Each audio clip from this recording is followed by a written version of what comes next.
Time to wake up. It's Saturday morning. Find some milk and cereal. Grab a bowl and spoon. No, a bigger spoon. Head to the living room and take a seat on the floor while Joseph and Chris present to you Saturday Morning Cartoon! Hello everybody and welcome to Saturday Morning Cartoon Boom. This is a show where we plop down on the living room floor with a big bowl of cereal and watch all your favorite cartoons, both old and new. I'm Joseph. And I'm Chris. And today our spooktacular October continues when we watch The Simpsons, TREEHOUSE of Horror from 1990. This show has released 25 episodes so far, 26 is coming up, it's annual, it's ongoing, it's lasted pretty much the whole duration of The Simpsons seasons, starting with season 2 and onward annually. This is created by Matt Groening, James L. Brooks, and Sam Simon originally. For a short synopsis of this, a series of Halloween specials in the animated series The Simpsons, each consisting of 3 separate self-contained segments. These segments usually involve the Simpsons family in some horror, science fiction, or supernatural setting. That's pretty apt. It's pretty accurate. It's like a horror anthology series just of The Simpsons. Basically, yeah. And it's hilarious. Some notable actors, we'll just name off a few because there are so many Simpsons actors involved. We got Dan Castaneda as Homer, so these people also play many characters, so this is just going to be their top character that I'm going to be naming off. So Dan Castaneda as Homer, Julie Kavner as Marge, Nancy Cartwright as Bart, Yardley Smith as Lisa, Harry Shearer as Ned Flanders, and Hank Azaria as Moe, and many, many, many more. Those are just a few of the top billed characters in this show, obviously on the Fox network. Chris, what are some memories that you have of this show, if any? Not a whole lot, because I grew up in a really strict house, so there is certain things that I wasn't allowed to watch as a kid. Simpsons being one of them, MTV being the big one. They wouldn't let me watch MTV. Nice. I remember watching The Simpsons with my parents a couple times, and then it must have had some sort of joke that they were like, Chris shouldn't be seeing this at his age. So then they wouldn't let me watch it anymore. They still watched it occasionally, but I would have to go downstairs and play Nintendo while they watched it. So, oh man. But I remember a specific Halloween being a kid. I don't know what year it was or what I was dressed up as, but I remember being in my living room after I was done trick-or-treating, dumping out all my candy to kind of, take inventory with one of my friends. And I remember one of the TREEHOUSE of Horror episodes being on and not really paying much attention to it because, candy. But yeah, right. I mean, so it's something that I remember as a kid and never actually got to partake in. So I was really excited to try this. Yeah, I was super excited to hear about you trying it. This is me actually hearing you trying it now. Like, I don't know what you thought about it. I'm excited to hear what you took from it. So just for a few fun facts on this, it was inspired by the EC Comics Horror Tales. It's more violent and darker than the average Simpson episode. So I can imagine your parents not wanting you to watch these especially because there is blood and gore and a lot of death in these in particular. It's non-canon, of course. It takes place outside of the regular Simpsons universe. And actually, the aliens Kang and Kodos, who are pretty synonymous with The Simpsons now, originated in the TREEHOUSE of Horror specials. And they really only appear primarily in those as well. But they're in every single one to date. Even if it's just a tiny role in like the opening credits or something, they're in every single one. With the credits in these episodes, they contain quote-unquote scary names. So instead of Matt Groening, you would have Bat Groening. James L. Brooks would be James Hell Brooks. And even when Conan O'Brien was producing on this show, he was Creepy Conan O'Brien. And these specials are very highly regarded among fans, myself included, and have won several animation and sound editing awards specifically for the specials. Each one consists of 4 parts, 3 separate segments, and then the wraparound story. I'll just jump into my memories of this now. And The Simpsons, or in this case, TREEHOUSE of Horror special, is one of those shows that I have the fondest, most vivid memories of. Like, my dad used to have these VHS tapes with TREEHOUSE of Horror specials recorded on them, and I would basically just watch those on repeat after being kind and rewinding, of course. Just as a side note, like, I feel like that joke is only our generation would really understand it. And before, kids nowadays, they know nothing about VHS. Oh yeah, like that's something they'll never understand. And re-recording over VHS tapes, like over and over and over. As long as you got like a piece of Scotch tape to put over that little square indent, then you can keep recording on it, like whatever. It's going to start looking worse and worse. You're going to get all that tracking lines. Yeah. I do want to give a shout out to Blockbuster, though, for permanently instilling a sense of common decency in me to be kind and rewind. I feel like I've carried that through my life, and I am a nicer person because of it. I'm more respectful. It shaped a lot of morals back in the day. Yeah, exactly. So thanks, Blockbuster Video. Anyway, I digress a little bit. So I have fond memories of this, essentially, is what I'm saying. So let's go ahead and jump into our 3 Treehouse of Horror segments that we watched for today's show. The very first episode, the highest rated episode, and finally a random or listener recommended episode. And this week we start off with the very first episode from season 2, episode 3. This is the first segment of the very first Treehouse of Horror special, Bad Dream House. For a short synopsis of this segment involves a haunted house that is based on various theatrical haunted houses, primarily Amityville Horror and Poltergeist. That's really all I got. So let's elaborate on that. I mean, that still describes it because some of the references were extremely obvious. And that's part of the fun of these episodes, is that each episode is some sort of parody or nod to something in the greater horror movie universe. So there's just like little gems hidden throughout each episode, and this one especially had a lot. So that was a lot of fun for me. Having not seen it before, not knowing exactly what to expect, I kind of had an idea of what some of the comedy might be like, because I was a big fan of Futurama, but never really got into The Simpsons too much. So I had an idea of the comedy, what I might be looking for, but it was actually funnier than I was expecting, and it was cool seeing all of the different nods to everything else. Like you said, Amityville Horror, you've got blood coming down the walls, and lots of references to Poltergeist, so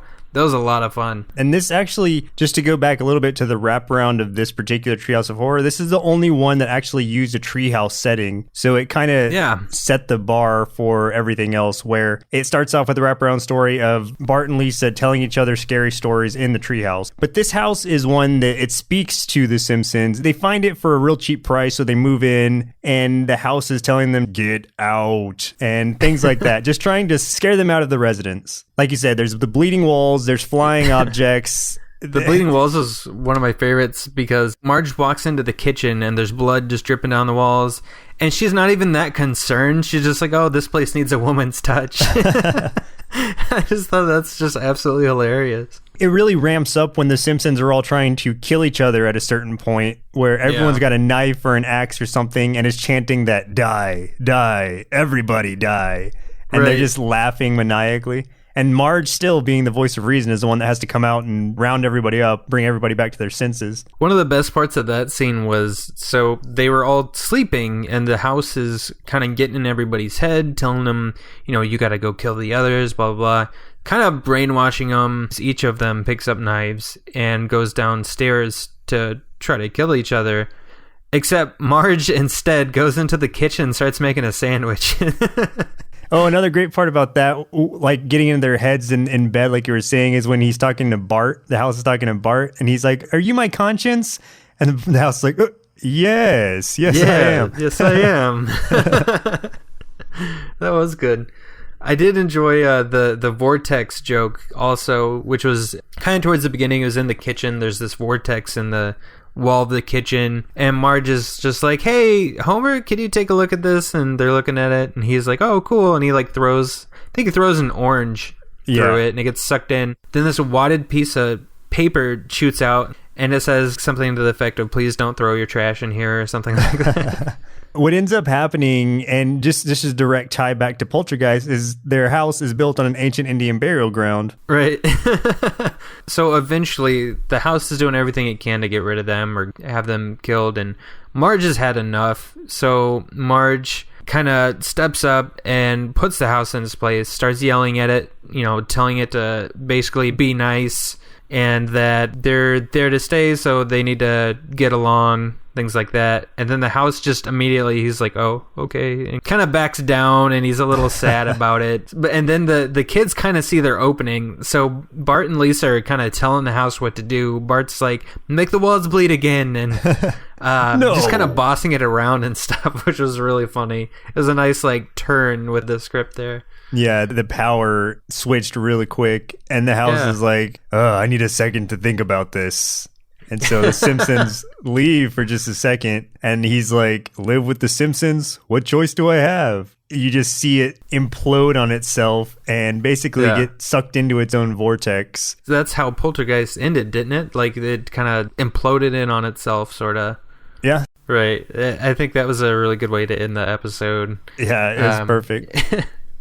Yeah, it's funny seeing that this more powerful poltergeist ghost type thing with all this power and different things it can do would rather just destroy itself than have to put up with this family. That was a pretty good episode. Yeah, so what'd you think of it overall, that episode? I thought it was great. It was a really good introduction for me, too, because it kind of set the stage for the rest of the ones that we were going to watch as far as the tone for like what I can expect and things like that. So I really liked it. And, you know, looking back on it as an adult, I'm probably more desensitized to violence and things like that now, because I'm like, you know, it wasn't that bad. Like, I think an older kid, I think, would be fine watching it, but I don't know, maybe I'm going to be a really bad like parent one of these days, but or I'm like, that's not parent. bad. Yeah.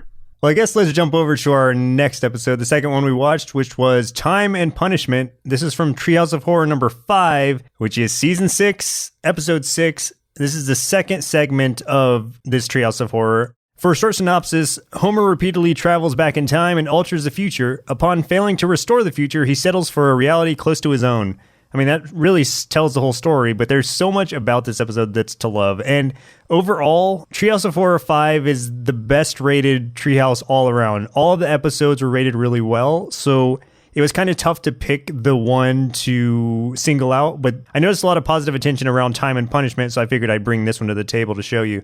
It was funny, too, because it was very different from the other ones we watched. It was more like a Twilight Zone-ish kind of deal rather than horror. It was just Homer getting put in this really weird situation and things not working out and him just causing all kinds of problems.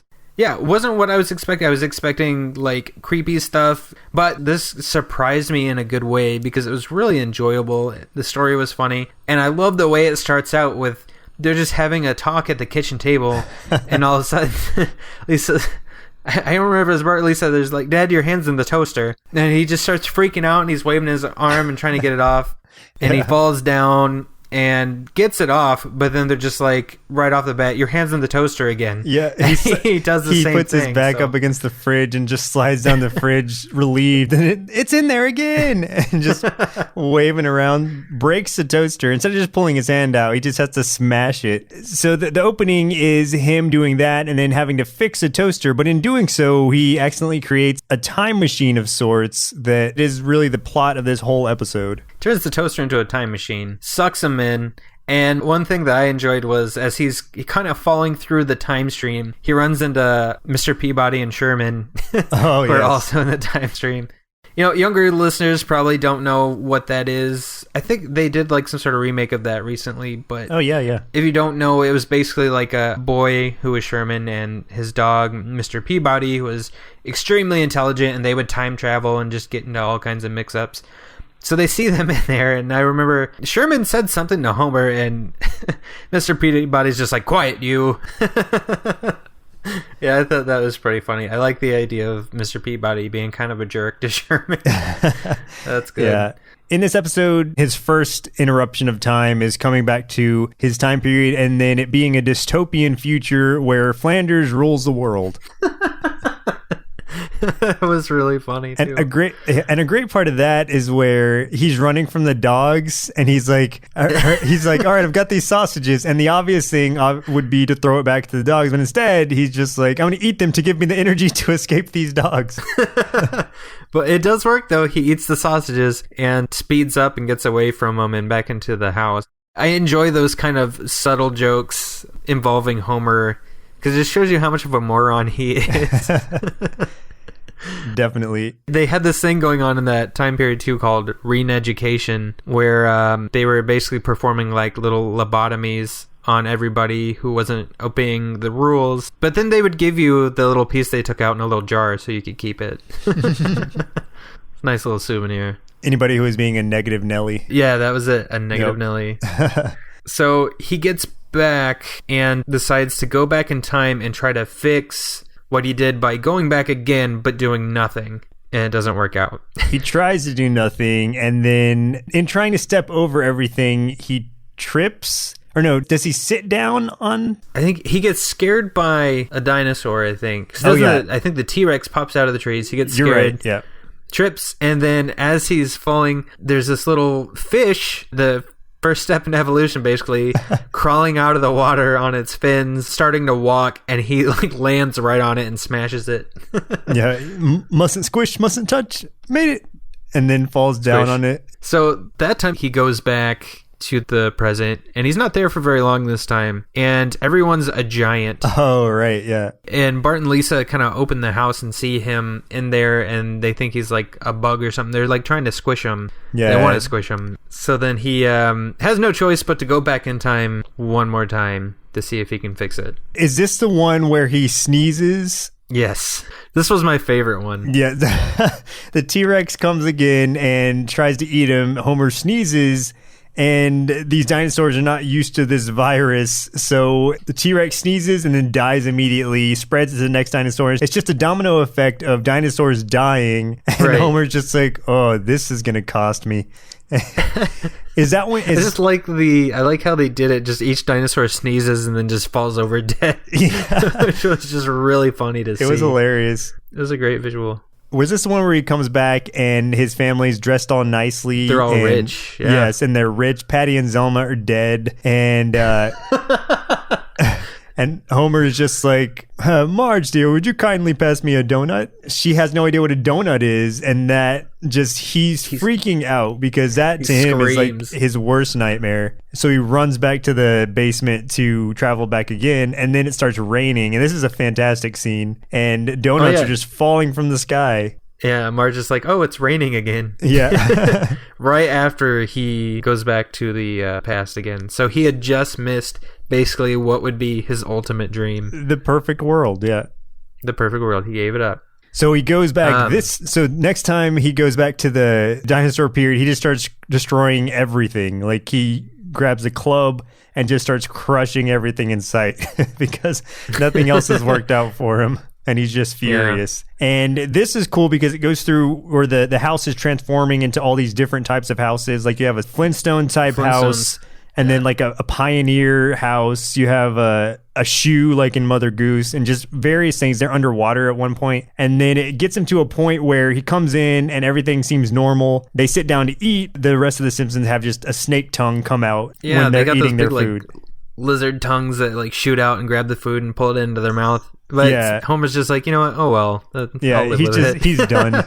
So it kind of pans out and you're in the spaceship with the two aliens. Kang and Kodos. Okay. So they're kind of laughing at Homer and his inability to handle time travel. Then they get changed into Sherman and Mr. Peabody. Oh, yeah. And then once again, Mr. Peabody tells Sherman to be quiet. Quiet, you! It's perfect. It was good. It was really good. So you liked that episode too? I did. I liked them both. So far, so good. This last one we watched was actually chosen by me because it's my favorite episode of the Treehouse of Horror, and I'll explain why in a second. This one is Clown Without Pity from the third Treehouse of Horror from season 4. It's episode 5, and this is the very first segment of Treehouse of Horror 3. I wanted to say real quick that I really like the little segments before each Treehouse of Horror episode, like for each season, where they come out and give kind of like a disclaimer, like on a stage. And it's usually like Marge saying something to the effect of, you know, this might not be suitable for your kids. Maybe you should put them to bed and not write us like hate mail the next day. And So Homer does one, and he's talking about it's not suitable for any of you, like, stuck up religious types, things like that. And then he's like, I dare you to turn off the TV, stuff like that. But then the screen goes blank. And Marge is like, did you just tell them to turn off the TV? And he's like, oh. That was good stuff. What's funny about that actually is that after the 5th Halloween special, they don't do that anymore because it was it was just taking too long to write, and it was taking too much time out of the episode. So they actually stopped that after the last one we watched. I mean, no. It was just kind of coincidence that we only watched one of the first 5 up to 5 that had it. So I'm sorry that one of your favorite parts is now gone. Who knows? They might bring it back. You never know. Just took it down a peg. Yeah. So for a description for this one, an evil Krusty the Clown doll makes life hell for the Simpsons. And the reason I love this one so much is because, A, I just love any kind of doll horror, like Child's Play, like what this is based off of, which is Living Doll, the Twilight Zone episode, and just any various iteration where there are killer dolls involved. So this appealed to me as a kid, and rewatching it was really funny, and I enjoyed it. Now, I can say, just to go off of that, since it is based off Twilight Zone, the Living Doll, I remember seeing that episode of Twilight Zone when I was a kid, and it scared the bejesus out of me. That's awesome. And like I still remember it now, and how it made me afraid of dolls and things like that. It probably didn't help that around the time I saw it, I was also reading like Goosebumps, like Night of the Living Dummy and stuff like that. I had one of those My Buddy dolls sitting up on a bookshelf, and I could never look at that thing the same. I was so scared of it. That's basically Chucky you've got up there. Yeah, pretty much. It's pretty much a brown-haired Chucky sitting on my bookshelf watching me sleep. And for a kid with a very active imagination, that is not a good combination. So like I was terrified of that thing for so long. To like eventually I had to have my parents pack it away because it was freaking me out so much. That being said, I would think that I mean, I'm still kind of creeped out by things like that to this day, but that being said, this ended up being my favorite episode out of all the ones that we watched. Like I enjoyed it a lot. I think it was so funny. The comedic spin off of that sort of thing was perfect. I chose well then. I'm glad you liked this one, really. You chose well. So yeah, it was an homage to Talkie Tina because the Krusty the Clown doll has dialogue that's almost directly like Talkie Tina's from the Twilight Zone episode. And it starts with being Bart's birthday. Homer didn't get him a gift, so he has to go out and immediately find him something. And for whatever reason, he wanders into a shop. It's called like the Shop of Evil or something. And it specifically says that like get your evil items here or something like that. I enjoyed that. I thought that was really cool because it just reminds me of those stereotypical like ancient Chinese shops that you would get something like from Gremlins when he gets the interaction that Homer has with the shopkeeper is really funny, where he's like, take this object, but beware, it carries a terrible curse. And Homer's just like, oh, that's bad. And he says, but it comes with a free Frogurt, which he's explained earlier is frozen yogurt that he calls Frogurt. So, and Homer says, that's good. And then he's like, the Frogurt is also cursed. That's bad. So that's just the opening of this episode, leading to getting that Krusty the Clown doll to take home to Bart. And it has a drawstring on it. You pull it, it'll say various pre-recorded lines, or so you would think. And then first thing it says to Bart is... It's something like, I love you, like you're my best friend. You know, really happy things that you would expect a doll like that to say. Yeah, like just like Talkie Tina, just like Chucky, it's just like, I'm Krusty the Clown and I love you very much. And then it's sitting there with Homer, and then he's playing around with it, and it says like, and I don't like you very much. And then leading up to it telling Homer that it's going to kill him. Yeah. And then he laughs at it and just throws it to the side. And that's where it gets pretty freaky, actually. I can imagine this kind of scaring kids, because this Krusty the Clown doll pulls out a giant knife and starts chasing Homer around with it. I enjoyed it. You know what, though? There's one joke that was in there that I wanted to mention real quick before we keep going, which was when Bart first got the doll and started opening it, Grandpa starts freaking out and yelling about how it's evil. Like, it's evil! It's evil! But then Marge is like, Grandpa, you said that about all the gifts. And he goes, I just want attention. That was a really good part. So... I love that one. So yeah, the doll starts chasing him with a knife. Also scares him out of the shower. Yeah.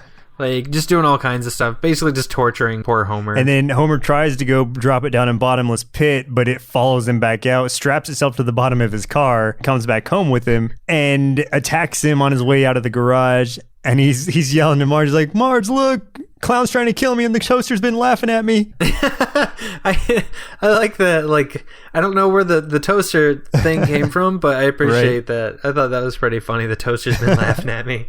So Marge looks at the box and ends up calling like the service people for this clown doll. So the service guy comes by and he looks at the back of the doll, and that's very much like Child's Play, where they look at the back to see if they have batteries. So in this one, it's like he looks at it, he's like, oh, here's your problem. It was switched to evil, and it just had a switch that went from good to evil on the back. So he moves it to good, and then it's just super lovey-dovey and helpful to Homer. And fast forward a little bit, it's getting him food, it's getting him beer, and it's just talks about taking the dog for a walk, and he's like, the dog buried me a few times, and he's like, he does that to old things.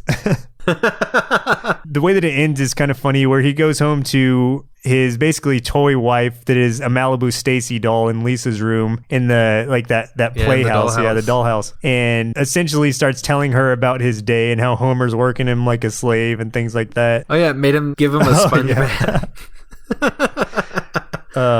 So all around, this is just a really funny episode. This is definitely my favorite episode, but there's so many good ones, and you only seen 3. So I have a lot of catching up to do, basically. Definitely. Actually, when I'm down there, they're going to be playing the 26th episode. I think that's coming out on the 25th, so it'll be Sunday, so we should all watch that if we get a chance. And you know what, Chris? Now that we've talked about our 3 episodes, this seems like as good a time as any for our inner kids to come out and give us their overall assessment of the show. So how did little Chris feel about these tales from the Treehouse? All right, come on out, little guy. Let's see what you got to say.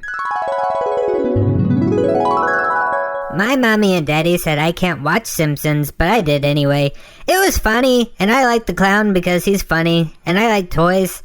The house one was funny, and dinosaurs are really cool, and I wanted to rain donuts. I gave this cartoon 3 full bowls of cereal with marshmallows. Joseph, it's your turn. Okay, the ongoing homages to the horror culture that I love, mixed with the humorous Simpsons twist on some of my favorite classic tales, leaves me with a fully satiated palate and always looking forward to the next year's installment. As a whole, I would highly recommend these segments, especially the earlier episodes, for a devilishly delightful combination of humor, horror, and Homer. A definite 3 overflowing bowls of cereal out of 3 for me. Take it away, old man. Thank you, little guys, for your interesting opinions. I don't remember me being so disrespectful to my elders as a child. I don't remember me being so dumb. But I do like toys, and dinosaurs are pretty cool. And now that I think about it, if it rained donuts, I wouldn't be too sad either. So, okay, not so bad. Good job, little guy. Anyway, folks, it looks like our milk supply has now run dry, so now it's time to say goodbye. Next week, we'll be concluding our spooktacular October cartoon spree when we watch The Halloween Tree. So once again, I'm Joseph. And I'm Chris. And we'll see you next Saturday.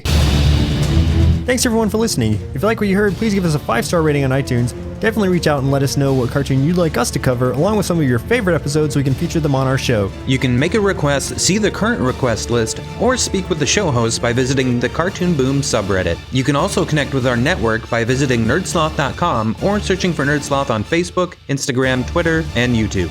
See you next Saturday.